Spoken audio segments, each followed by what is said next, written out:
ముందుగా ఇక్కడికి వచ్చిన సీనియర్ అలాగే జూనియర్ జర్నలిస్టులందరికీ కూడా మనస్ఫూర్తిగా ధన్యవాదాలు.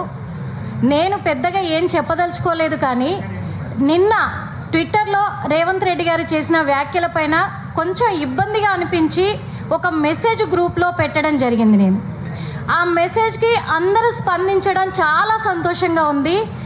ఎక్కడ బాధ అనిపించిందంటే, ఇక్కడున్న ప్రతి జర్నలిస్టులలో అందరూ కూడా ఆల్మోస్ట్ అందరూ కూడా షార్ట్లైట్లో చేసి యూట్యూబ్లలోకి వచ్చి అలాగే సొంత ఛానల్స్ పెట్టుకున్న వాళ్ళే.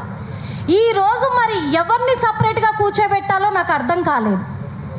అంటే ఇప్పుడు జూనియర్స్ కూడా షార్ట్లైట్లలో ఉన్నారు, మరి జూనియర్స్ ఇప్పుడున్న సీనియర్స్లో యూట్యూబ్ వాళ్ళని పక్కన కూర్చోబెట్టాలా? ఒకప్పుడు సీఎం రేవంత్ రెడ్డి గారు ఈరోజు సీఎం సీట్లో కూర్చున్నారు, కానీ మరి ఆయన సీఎం అవ్వకముందు ఇదే యూట్యూబ్ ఛానల్లో ఇప్పుడు చేస్తున్న సీనియర్ రిపోర్టర్ల ముందు చేతులు కట్టుకొని ఇంటర్వ్యూలు ఇచ్చిన రోజులు ఎక్కడ పోయినాయో నాకు అర్థం కాలేదు. అన్న, నాకు మాత్రం తెలంగాణ భాష వచ్చు, నేను తెలంగాణే మాట్లాడతా. నాకు ప్రొఫెషనల్గా మాట్లాడడం రాదు. ఎందుకంటే జర్నలిజం గురించి మాట్లాడారు కదా, ఒక్కటి చెప్పదలుచుకున్నా ఏంటంటే, సమాజాన్ని చదివిన ప్రతి ఒక్కరు, జీవితాన్ని చదివిన ప్రతి ఒక్కరు ప్రశ్నించే ప్రతి గొంతుక జర్నలిస్టే. అది కాదని చెప్పమనండి ఎవరినైనా. ఎందుకంటే గల్లీలో జరుగుతున్న దాన్ని ఢిల్లీ వరకు కూడా చూపించేది కేవలం ఒక మీడియా వల్లే అవుతుంది. అలాంటిది ఈరోజు డిజిటల్ మీడియాని అంత తప్పుగా మాట్లాడుతుంటే నాకు కొంచెం బాధ అనిపించింది ఆ వీడియోలు చూసిన తర్వాత. అప్పుడున్న సీనియర్ జర్నలిస్టులు ఈ డిజిటల్ మీడియాలో కనిపించిన వాళ్ళు, మీకు ఎలక్షన్ల ముందు వాళ్ళను అర్థించిన సీఎం రేవంత్ రెడ్డి గారు, ఇప్పటికి కూడా రేవంత్ రెడ్డి గారు సీఎం అనే మేము పలుకుతున్నామంటే అది మాకు తెలిసిన గౌరవం. మీరు రోడ్ల మీద అవారాలు అన్నారు కదా, అది మీరు నేర్చుకున్న నైతిక వాల్యూస్ అని నేను అంటాను. అంటే ఇక్కడ మీరేం నేర్చుకున్నారో మేమేం చెప్తున్నామో ఇక్కడే అర్థం కావాలి. ఒకటే చెప్పదలుచుకున్నా ఏంటంటే, ప్రతి ఒక్క రాజకీయ నాయకులు, వాస్తవంగా చెప్తున్నా, ప్రతి ఒక్క రాజకీయ నాయకులు, ఇక్కడ సీఎం రేవంత్ రెడ్డి గారనే కాదు, ప్రతి ఒక్క రాజకీయ నాయకులు ఎలక్షన్స్ వచ్చినాయంటే ఎలక్షన్ల ముందు ఇక మీదట డిజిటల్ మీడియా దగ్గరికి రాకూడదు. మీ వల్ల అయితే మీరు గెలిచి చూపించండి. ఎందుకంటే మీరు ఇంట్లో నుంచి అడుగు బయట పెడితే డిజిటల్ మీడియా కావాలి, మీ ఇళ్ళల్లో పెళ్ళిళ్ళకు డిజిటల్ మీడియా కావాలి, మీ ఇంట్లో ఎవరైనా చనిపోతే డిజిటల్ మీడియా కావాలి, అలాగే మీరు ఓట్లు వచ్చినప్పుడు గెలిచిర్రా అంటే మీకు డిజిటల్ మీడియా కావాలి, ఓడిర్రా అంటే డిజిటల్ మీడియా కావాలి. ఈ యూట్యూబ్ ఛానల్స్ ఈ రోజున ప్రతి ఒక్క ప్రజలకు వచ్చిన ప్రతి సమస్యను కూడా బయటికి తీస్తుంది. అలాగే మిమ్మల్ని ఎలాగైతే మీ వెనకాల ఉండి మీరు చేస్తున్న ఓట్లకు ప్రచారాలు ఏవైతే ఉన్నాయో ఆ టైంలో కూడా డిజిటల్ మీడియా ఉంది. ఈ రోజు మీరు గెలిచి సీఎం సీట్లో కూర్చున్నప్పుడు ప్రజలకు న్యాయం జరగకపోతే ప్రజల బాధలు కూడా చెప్పే బాధ్యత డిజిటల్ మీడియాకు ఉంది. కాబట్టి ఈరోజు ప్రశ్నిస్తున్నారు.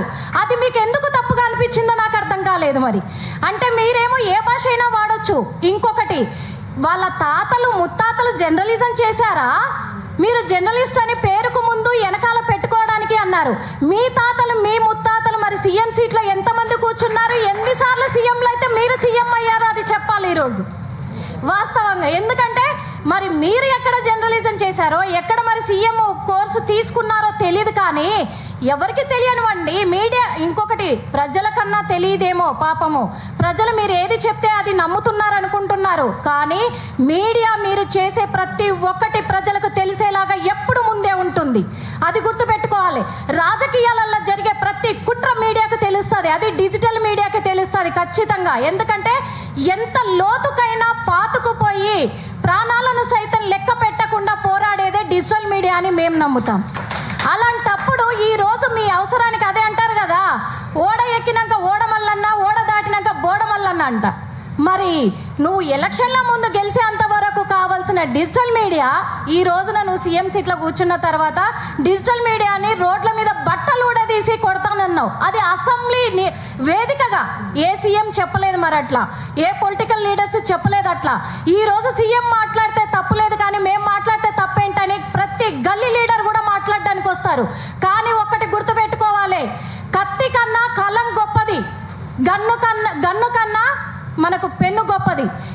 ఈ పెన్నుతో పెట్టుకుంటే ప్రతి ఒక్కరు కూడా భూస్థాపితమే అనేది గుర్తుపెట్టుకోవాలి నిజంగా. ఎందుకంటే ప్రతి ఒక్క ప్రజా గొంతుకై ముందుకు వచ్చేది మీడియా కాబట్టి దృష్టిలో పెట్టుకొని కించపరిచే మాటలు ఎవరైనా సరే ఏ రాజకీయ నాయకుడైనా మాట్లాడకూడదు ఇక మీదట అంటే ఖచ్చితంగా డిజిటల్ మీడియా ఇక మీద మీ మీదనైతే యుద్ధం చేయడానికి సిద్ధంగా ఉంది ముఖ్యమంత్రి రేవంత్ రెడ్డి గారు.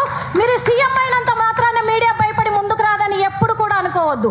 ఈ అవకాశం ఇచ్చిన మీడియా మిత్రులందరికీ కూడా మనస్ఫూర్తిగా ధన్యవాదాలు తెలియజేస్తున్నాను. ఎందుకంటే సీనియర్ జర్నలిస్టులు ఎంతో మంది డిజిటల్లో ఉన్నారు కాబట్టి వాళ్ళందరినీ అవమానించారు అని ఒకే ఒక బాధతో నేను ఆ మెసేజ్ చేయడం జరిగింది. అందులో తప్పుంటే క్షమించండి.